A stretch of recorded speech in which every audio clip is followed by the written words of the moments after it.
이번 영상은 도형에 대해서 해보도록 하겠습니다. 위에 보시면 입력이라고 되어 있는 부분에 지금 보시면 도형이 여러 가지가 나와 있죠. 자, 이렇게 여러 가지가 나와 있는 것 중에 대부분 사용하는 게 원형, 타원이라고 하는데, 뭐 원형, 타원이라고 되어 있는 걸 이용해서 정원도 그릴 수 있고 타원도 할 수 있죠. 그리고 이제 사각형, 자, 사각형을 선택해서 사각형인 경우에는 자, 이거를 가지고 어떤 식으로 변형을 하느냐에 따라서 모양이 좀 달라집니다. 자, 요거를 세 가지를 갖다 놓도록 하겠습니다. 도형은 카피를 할 때 컨트롤 누른 상태에서 옆으로 옮기시면 돼요. 이렇게. 자, 이렇게 옮기시면 되고, 자, 일단 원형일 경우에 원형을 선택을 하시고 위쪽에 보시면 개체 속성이라는 게 있죠. 물론 마우스 우클릭해서 개체 속성이라고 되어 있는 걸 들어가셔도 되고, 개체 속성 버튼을 눌러서 이렇게 들어가도 됩니다.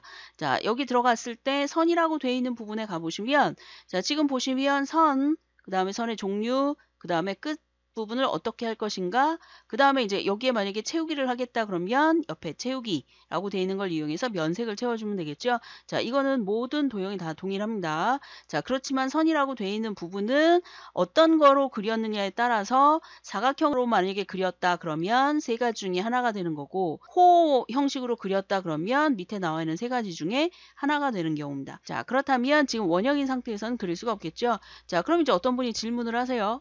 정원, 딱 동그라미. 자, 그런 원을 어떻게 하느냐. 자, 이 원을 선택을 하시고 Shift를 누른 상태에서 얘를 드래그를 하시면 돼요. 그러면 가로와 세로의 비율이 똑같은 애가 만들어집니다. 자, 이렇게 하면 정원, 얘는 타원이 되겠죠. 자, 이 사각형의 속성을 한번 들어가 보도록 하겠습니다. 그래서 개체 속성에 들어가 봤더니 어때요? 사각형 모서리 곡률. 자, 얼마나 굴릴 것인가에 해당하는 부분이죠. 그래서 첫 번째 직각이라고 되어 있는 것과 선택. 자, 그 다음에 개체 속성에 들어가서 둥근 모양이라고 되어 있는 거 얘를 선택을 하게 되면 선택하고 설정을 누르면 이렇게 둥글려진 거죠. 자, 그리고 세 번째에 해당하는 개체 속성. 자, 얘는 반원을 선택을 합니다. 그러면 얘가 반원이 그려진다는 뜻이 아니라 여기 부분과 이 부분을 합치면 정원이 되는 거예요. 그러니까 그거를 각각 왼쪽 오른쪽이 반원 형태로 된다라는 뜻이 되겠습니다. 자, 그랬을 경우에 얘를 좀 늘려보면 형태가 달라지는 걸 알 수 있어요. 자, 이렇게 늘렸을 때와 얘를 이렇게 늘렸을 때와 좀 다르죠, 모양이. 자, 그래서 여러분이 그려야 될 것이 어떤 모양인지 반드시 확인을 하고 하실 필요가 있고요. 자, 이렇게 돼 있을 경우에 얘를 자, 요거를 가지고 색깔을 지정을 할 겁니다. 자, 그러면 개체 속성에 들어가셔서 채우기에 면색이라고 되어 있는 거, 얘를 어떤 색으로 채울 것인가 선택을 하시면 되고, 자, 면색 말고 그라데이션이라는 게 또 있을 수 있어요. 그러면 문제 중에 아니면 상사가 원하는 대로 뭐 수평으로 할지 수직으로 할지 해당하는 거를 선택을 할 수가 있습니다. 그래서 수평 선택을 하시면 설정 이렇게 눌렀을 때 이런 식으로 그려지겠죠. 또 한 가지 얘를 클릭하고 자, 이번에는 개체 속성에 다시 가서 자, 이번에는 그라데이션으로 해볼까요? 그라데이션의 수평의 첫 번째 건데 자, 첫 번째 건데 이 색깔을 이제 다른 걸로 지정을 할 겁니다. 그래서 처음 색과 끝색에 해당하는 걸 좀 지정을 이렇게 하게 되면 이러한 모양으로 걔가 만들어진다는 뜻이에요. 그래서 이렇게 선택하고 설정을 누르게 되면 이런 식으로 바뀌게 되겠습니다. 자, 그랬을 때 뭐 진하기가 어느 쪽을 진하게 할 것인가, 위쪽인가 아래쪽인가 이걸 선택을 하면 되겠죠. 자, 그 다음에 또 한 가지. 자, 여기에 보시면 지금 어떤 게 있냐면 요거 두 번째 줄의 첫 번째 호. 자, 호를 선택을 하시고 적당한 크기로 이렇게 만들어줍니다. 자, 그러면 자, 딴 걸 지울 때는 클릭하고 딜리트를 누르시면 돼요. 자, 호를 보시면 지금 이것만 선이 있고 안쪽에 해당하는 부분은 선이 지금 없잖아요. 자, 이런 경우, 자, 얘도 역시 두 개를 더 카피를 해서 세 개를 만들어 놨어요. 자, 첫 번째 거를 선택을 하고 개체 속성에 들어가 보면, 자, 지금처럼 선이라고 되어 있는 부분에 세 개 중에 하나를 선택을 할 수가 있겠죠. 호라고 되어 있는데, 호가 선택이 되면, 물론 이런 선이 안 만들어지는 거예요. 말 그대로 호에만 선이 만들어집니다. 그래서 이렇게 설정을 하고 선택을 누르게 되면 이런 식으로 표시가 되는 거고요. 자, 이번에는 개체 속성에 들어가서 자, 두 번째 거 부채꼴이라고 되어 있는 거 선택을 한 다음에 설정을 누르면 이렇게 부채꼴이 만들어집니다. 자, 그 다음에 얘는 이제 말 그대로 부채 모양이고 얘는 활 모양이니까 이렇게 선이 만들어지겠죠. 자, 개체 속성에 들어가서 활 모양을 선택을 하고 설정을 누르게 되면 이런 식으로 만들어집니다. 그래서 이런 것들을 이용해서 이제 적절하게 원하는 형태대로 만들어 줄 수가 있고요. 자, 이렇게 돼 있을 때 얘를 겹쳤어요. 이렇게. 자, 겹쳤을 때 지금 나와 있는 이 부채꼴이 아까 먼저 그려진 것의 위쪽으로 올라와 있죠. 자, 그런데 나는 이거를 좀 더 앞으로 하고 싶다. 그러면 얘를 선택을 하신 다음에 맨 앞으로라고 되어 있는 거 클릭하게 되면 맨 앞으로 얘가 옵니다. 반대로 다시 뒤로 보내겠다. 그러면 얘를 맨 뒤로라고 되어 있는 걸 선택하게 되면 이렇게 맨 뒤로 가겠죠. 자, 이거는 마우스 우클릭했을 때도 역시 표시가 됩니다. 그래서 맨 앞으로 맨 뒤로라고 되어 있는데 여러분이 나는 우리 회사에서 이런 걸 많이 사용한다. 그러면 Shift 페이지 업, Shift 페이지 다운 이라고 되어 있는 걸 선택을 하시면 되겠습니다. 자, 그래서 단축키를 이용해서 그렇게 사용을 할 수가 있고요. 자, 그 다음에 자, 이것을 다른 것과 겹칠 때 지금 이제 얘네들을 보시면 오른쪽에 엔터 표시가 없잖아요. 이런 엔터 표시가. 자, 그렇다는 얘기는 얘가 일반적인 그리기처럼 그냥 만들어진다는 얘기예요. 그러니까 글자처럼 취급이 안 됐다는 얘기입니다. 그래서 그거에 해당하는 부분이 여기에 표시가 돼 있죠. 자, 그래서 어울림이라든가 자리 차지라든가 해당하는 부분과 그 다음에 앞으로 뒤로 투명인데 얘는 투명에 해당하는 부분인데 앞으로 할 건지 이 개체를 앞으로 오게 할 건지 아니면 뒤로 가게 할 것인지 해당하는 거죠. 그래서 이 선은 글씨라고 생각하셔도 되고 두 개의 도형 중에 앞으로 뒤로 이걸 선택하셔도 상관이 없습니다. 그래서 글자의 뒤쪽으로 그림이 들어가게 하고 싶다 그러면 이 부분 글자 앞으로 그림이 나오게 하고 싶다 그러면 요거를 선택을 하시면 되겠습니다. 그리고 자리 차지와 어울림이죠. 그 이외에 얘를 클릭했을 때 잘 보세요. 자, 클릭했을 때 옆에 엔터 표시가 없습니다. 자, 그런데 얘를 글자처럼 취급이라고 되어 있는 걸 누르게 되면 엔터 표시가 되어 있죠. 얘는 이 옆으로 얘네들하고 겹쳐서 쓸 수가 없어요. 글자처럼 취급이기 때문에. 그래서 자, 이런 식으로 만들어 줄 수가 있습니다.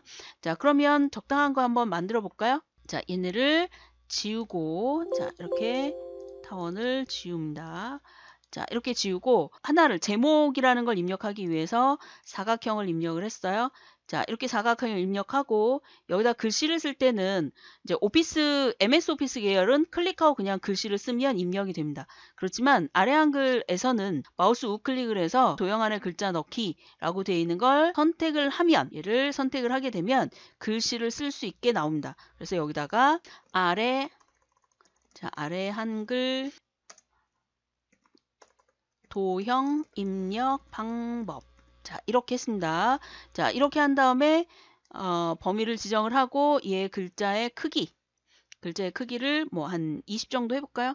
20 정도 했습니다. 자, 그 다음에 글꼴 어떤 글자체로 할 것인지 그것에 해당하는 거를 자, 여기다가 모든 글꼴을 선택을 한 다음에 굴림 하고 선택을 했습니다. 이렇게. 자, 그리고 가운데 정렬을 했고요. 자, 이렇게 표시를 했는데 얘에 해당하는 속성으로 들어가고 싶다. 그러면 개체 속성을 눌러서 그 개체 속성의 글상자라고 되어 있는 부분에 보면 한 줄로, 그러니까 조금 이렇게 벗어나는 경우가 있어요. 얘가 두 번째 줄로. 그럴 때는 한 줄로 입력을 강제로 만들어 주시면 되겠습니다. 자, 글씨를 썼는데 여러분이 실무에서 글씨를 썼는데 박스는 늘리면 안 되고 그 박스 안에 글씨를 다 들어가게 하고 싶다 그러면 왼쪽과 오른쪽에 해당하는 이 여백을 없애주시면 되겠습니다. 이렇게. 자, 이런 식으로 이제 표시를 할 수가 있습니다. 자, 그리고 여러분이 하다 보면 나는 이거를 센치를 확정을 짓고 하고 싶다 그러면 여기에 보시면 얘를 한 120mm니까 12cm로 하고 자, 그 다음에 아래쪽에 해당하는 요거 세로 방향이죠. 얘를 한 15 정도로 했어요.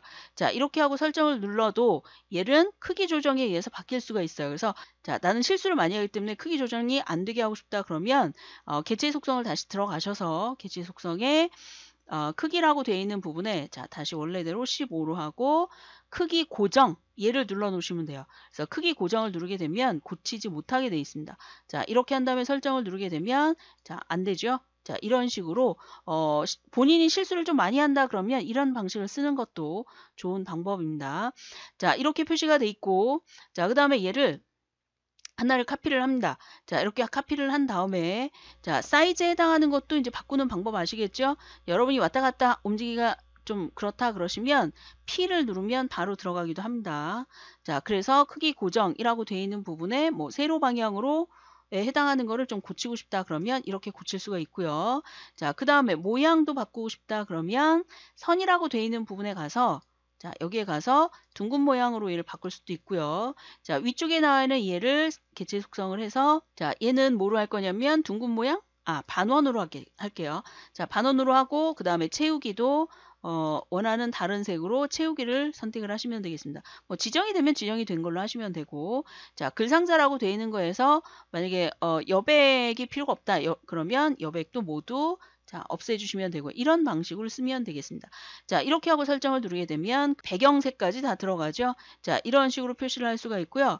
자, 만약에 또 큰 박스가 필요하다 그러면 일단 카피를 해 놓습니다. 이렇게 적절한 크기로 카피를 해 놓은 다음에 사이즈가 지정이 돼 있으면 그것에 해당하는 사이즈로 들어가고요. 자, 여기를 몇으로 한번 해볼까요? 아이고, 얘를 140. 140을 세로로 할게요. 140. 그 다음에 가로 방향을 70. 이런 식으로 그럼 이제 길쭉하게 되겠죠. 위아래로. 자, 이렇게 선택을 하고 설정을 누르게 되면 이런 식으로 들어갑니다. 자, 그런데 얘가 맨 뒤로 가게 하고 싶은 거예요. 뒤쪽으로. 그럼 얘를 선택을 한 다음에 그다음에 맨 뒤로 라고 되어 있는 거를 선택을 하시면 뒤쪽으로. 자, 그런데 얘가 이렇게 했는데도 안 되는 이유는 얘 뒤쪽으로 가는 거. 얘를 선택을 하시면 돼요. 그러면 뒤쪽으로 갑니다. 자, 그래서 여러분이 당황하실 필요가 없어요. 요 두 가지를 이용해서 만약에 요거를 앞으로 맨 앞으로 맨 뒤로를 했는데 잘 안 된다 그러면 요 두 가지를 이용을 하시면 되겠습니다. 보통은 이제 어울림으로 돼 있기 때문에 그런 건데 자리 차지나 어울림으로 돼 있는 것을 바로바로 바꿔줄 수 있는 요 형태를 지정을 먼저 하고 앞으로 뒤로 이걸 하시면 되겠습니다. 자, 이렇게 표시를 할 수가 있고요. 자, 그 다음에 이제 글씨를 써서 여기를 카피를 하려고 해요. 자, 얘를 밑으로 하나 카피해 놓고 어떤 분이 이제 요거를 카피할 때 하나 만들고 하나 내용 쓰고 뭐 이렇게 하시는데, 자, 여러분이 만약에 특정 문제를 봤을 때 이렇게 표시가 돼 있을 경우에, 자, 이렇게 표시가 돼 있습니다. 자, 이랬을 경우에 요것에 복사를 해야 된다. 만약에 이게 요것에 해당하는 게 4개다 밑으로 그러면 2개 컨트롤 누르면 복사죠. 쉬프트하고 같이 누릅니다. 컨트롤 쉬프트를 같이 누르면 얘가 옆으로 가지 않고 아래쪽 방향으로만 카피가 돼요. 이렇게. 그리고 쉬프트 누르고 위에 걸 같이 눌러요. 그러면 지금 2개가 선택이 됐죠. 그 상태에서 컨트롤 쉬프트를 눌러서 아래쪽으로 똑같은 간격을 두고 만들어 주시면 되겠습니다. 자, 이렇게 하시면 이제 만들어질 수가 있고요. 자, 그 다음에 옆에다가 이제 또 다른 도형을 만약에 해야 된다 그러면 이렇게 도형을 위쪽으로 이렇게 만들어 주시면 되겠습니다. 자, 이런 방법을 사용을 하시면 되고요. 만약에 요거의 글자의 모양이나 크기를 바꿔야 된다 그러면 여러분이 요거를 선택할 때 물론 이제 하나씩 쉬프트를 이렇게 해도 되지만 개체 선택이라는 걸 이용해서 전체적으로 다 선택을 하셔도 돼요. 여기 개체 선택. 자, 유용하게 쓸 수 있는 부분입니다. 자, 어떤 거는 개체 선택이 이렇게 될 수 있고요. 어떤 버전에서는 얘가 흰색으로 그냥 이렇게 표시가 되어 있는 경우도 있어요.